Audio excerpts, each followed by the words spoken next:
इथली झाकून ठेवत नाही. दुसरी गोष्ट म्हणजे आज आमच्या कंपनीला असो, आपल्या गावाला असो, आणि खूप काही पाटील साहेबांकडून आपल्याला फायदा झालेला आहे. तसेच आमचे शिवाळकर साहेब सुद्धा त्या ठिकाणी या माध्यमातून साहेबासंघ म्हणजे एक साहेब म्हणून नाही, आम्ही घरचे सारखे म्हणूनच आम्ही आतापर्यंत पाहिलं साहेबाला किंवा काही आम्हाला घेणं देणं आहे. उठले किंवा फोन लावणे, साहेबांना सरळ मार्गदर्शन करणे, एवढंच बोलून माझे होते.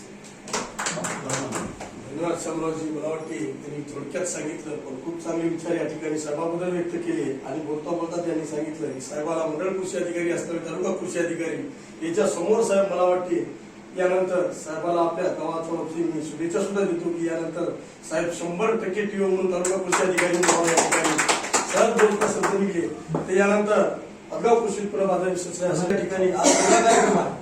कारण चव्हाणी प्लॉट केला आणि त्या प्लॉटला साहेब व्हिजिट देण्यासाठी स्पेशल आलेले आहेत.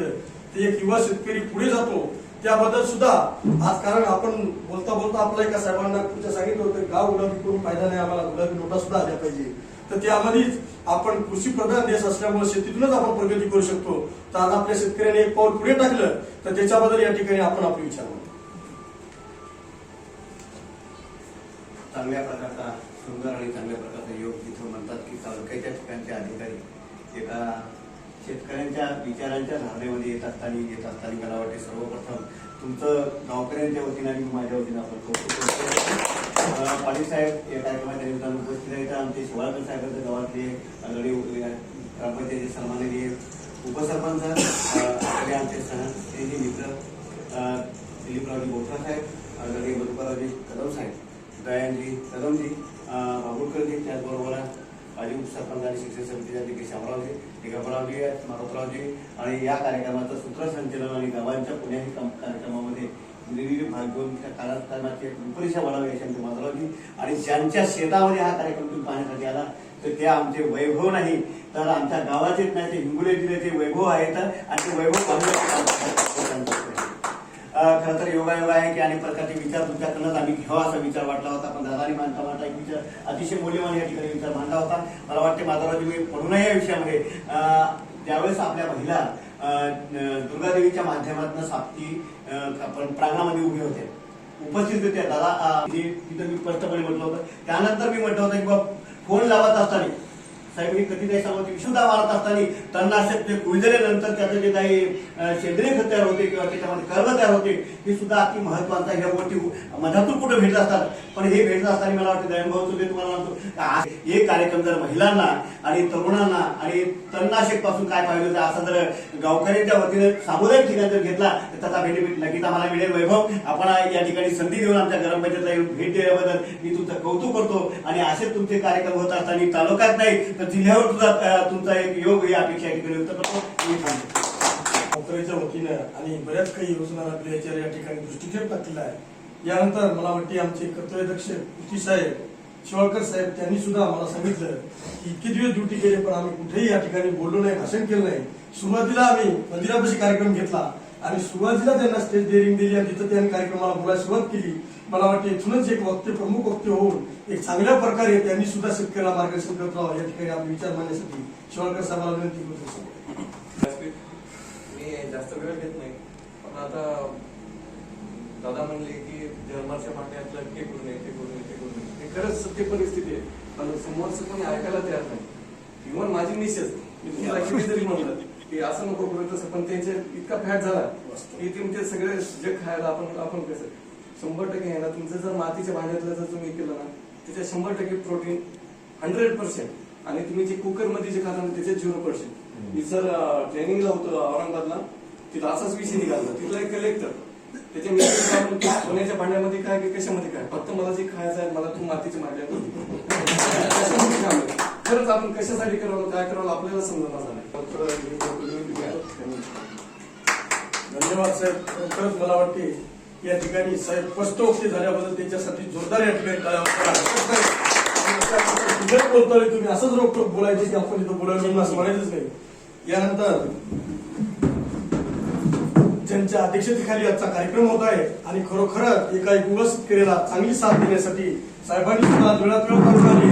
अख्खा तालुका सुद्धा खूप चांगल्या प्रकारे सांभाळत आहेत. कारण आज रणवीरकर साहेब एसडीओ झाले तेव्हापासून खूप मोठी जबाबदारी साहेबांवर पडली आहे तालुक्याची आणि सगळ्याला सांभाळून सगळे सर्कल सांभाळून सगळ्या शेतकऱ्यांचं समाधान करत एवढंच नाही तर मला वाटते सकाळी आठला फील्डला निघाल्यानंतर काही काळी आठलाच घरी क्या जातात बात. आणि डबा सुद्धा सोबत नेतात. अशा आपले सन्माननीय आपल्या मंडळाधिकारी आपल्या सर्वांचे परिचित पाटील साहेबांना विनंती करतो की या ठिकाणी आम्हाला योग्य मार्गदर्शन. नमस्कार सगळ्यांना. नमस्कार. आदरणीय व्यासपीठ व सर्व सन्माननीय सदस्य. आज काय असा कार्यक्रम म्हणून नव्हता. सहज यांनी फोन केला होता की बा सर असा प्लॉट आहे.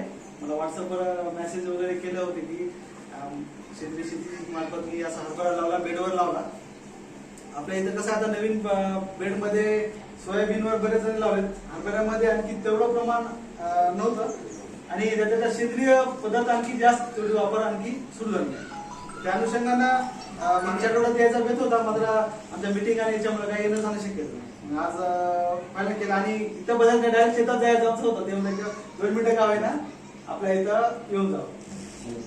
काकांनी विषय काढला की बा आज जे जर्मनचा वापर करून येतं किंवा आपली भाकर हे विचार करायला पाहिजे. आज काका ते तुम्ही जर्मन आणि हे तर सोडून द्या.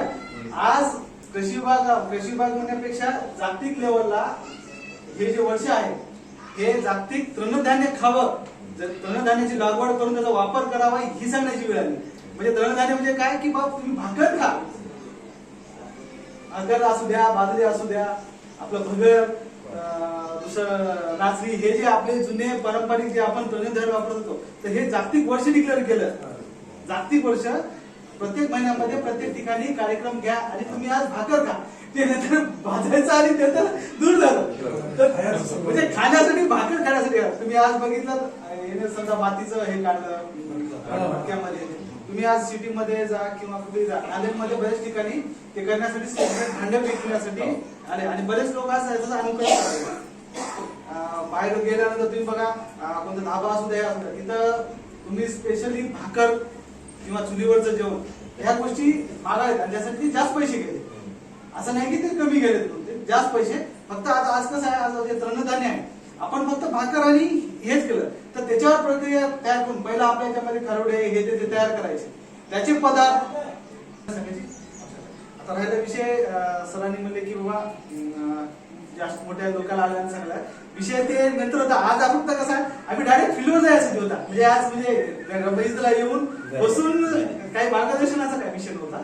त्या अनुषंगाने फक्त मी दुसरा आता फील्डवर येऊ, कोणाला यायचं तर जरी आलं ठीक, आलं तरी आपण पुन्हा हे करू. कारण कसं आता हे काढणीला आला त्याच्यामुळे आता मार्गदर्शन करून काही तेवढं की नाही की बा की आपल्याला नंतर व्यवस्थित हे करायचं. आणि जे बेडवरचं आहे ते कसं आहे आम्ही नेरळला पोखरा अंतर्गत बेडवर लागवड करून ज्याला समजा शून्य मशागतीचं जे आहे त्याच अनुषंगाने आता हळूहळू तंत्रज्ञानासाठी किंवा त्याचा प्रसार पद्धतीचं हळूहळू वाढत आहे.